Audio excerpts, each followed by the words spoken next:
D5 న్యూస్కి స్వాగతం. అసలే విజయవాడ మునిగిపోయి ప్రజలు అల్లాడుతుంటే వారికి తమ వైఎస్ఆర్సీపీ పార్టీ తరఫున సేవ చేయాల్సింది పోయి అక్కడికి వెళ్ళి మేము అధికారంలో ఉంటే ఇలా ఉండేది కాదు అలా ఉండేది కాదని జగన్ అనడం సరికాదంటున్నారు.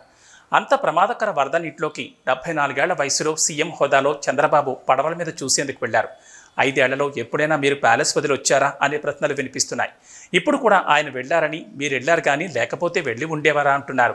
మొత్తానికి ఏపీలో వరద కన్నా బురద రాజకీయాలు ఎక్కువైపోయిన నేపథ్యంలో D5 న్యూస్ ప్రత్యేక కథనం.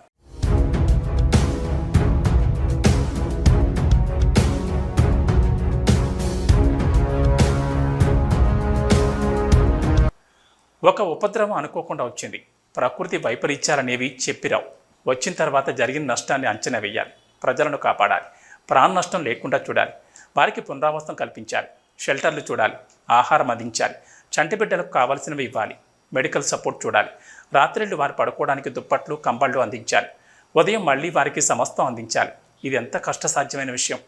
ఒక ఇంట్లో 4 కుటుంబ సభ్యులను చూసుకోవడమే గగనమైపోతున్న ఈ రోజుల్లో కొన్ని వందల మంది నిరాశ్రయాలను ఒక చోట చేర్చి వారికి కావాల్సిన సౌకర్యాలు కల్పించే బాధ్యత ప్రభుత్వం చూడాల్సి ఉంటుంది.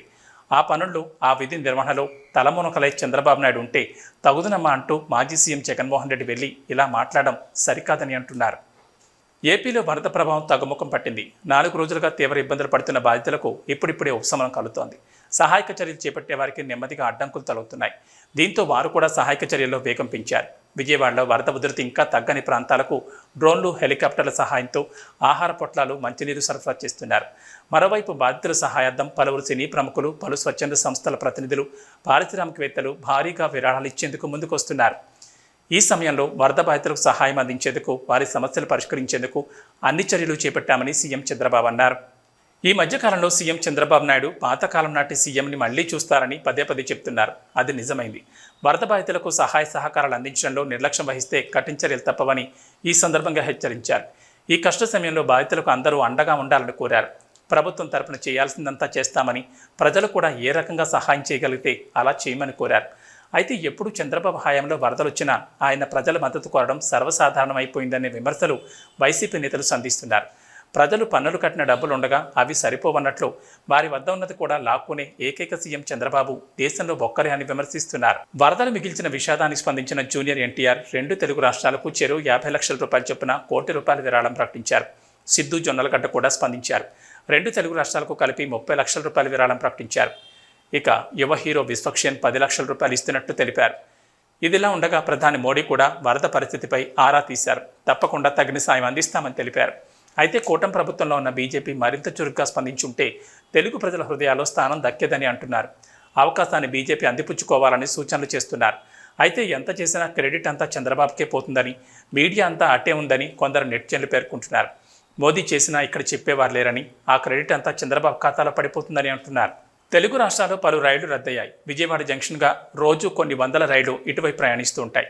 భారతీయ రైల్వేలో అత్యంత రద్దీ ఉన్న జంక్షన్గా విజయవాడని చెప్తూ ఉంటారు. ఎందుకంటే ఎక్కడెక్కడి నుంచో అన్ని రైళ్లు ఇక్కడికే వస్తుంటాయి. ఇక్కడ నుంచి కోల్కతా, చెన్నై, బెంగళూరు, ఢిల్లీ ఇలా నలుదిక్కులా ఉండే ప్రధాన రాష్ట్రాలకు రైళ్లు ఇక్కడ నుంచి ఎక్కువగా వెళుతూ ఉంటాయి. ఈ నేపథ్యంలో విజయవాడ మునిగిపోవడం వల్ల దాదాపు 500 రైళ్లు రద్దయ్యాయని దక్షిణ మధ్య రైల్వే ఒక ప్రకటనలో తెలిపింది. అంతేకాకుండా 152 రైళ్లను దారి మళ్లించినట్లు తెలిపింది. దీంతో ప్రయాణికులు తీవ్ర ఇబ్బందులు పడ్డారు. ఎందుకంటే మళ్లీ రిజర్వేషన్ దొరకాలంటే వీరి వల్ల కాదు, మరో 2-3 నెలలు ఆగాల్సిందే. దీంతో వీరు వేరే మార్గాల్లో గమ్యస్థానాలు చేరేందుకు ప్రయత్నాలు మొదలుపెట్టారు.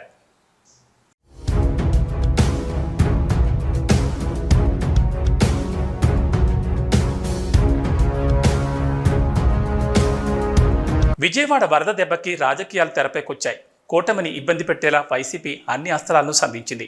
అందులో ప్రధానంగా ప్రకాశం బ్యారేజ్ బలహీనపడిందని, ఏ క్షణమైనా పడిపోతుందని, అలా జరిగితే అమరావతి అంతేనని ప్రచారం మొదలుపెట్టింది. ఈ అంశంపై చీఫ్ ఇంజనీర్ కన్నయ్య నాయుడు వచ్చి పరిశీలించారు. 2 గేట్లు స్వల్పంగా దెబ్బతిన్నట్లు తెలిపారు. బ్యారేజ్కి వచ్చిన ప్రమాదం లేదని అన్నారు. మొత్తానికి వరద కాదు కానీ రాజకీయ బురద ఎక్కువ అంటుకుందని విమర్శలు నెట్టింట బాగా వినిపిస్తున్నాయి.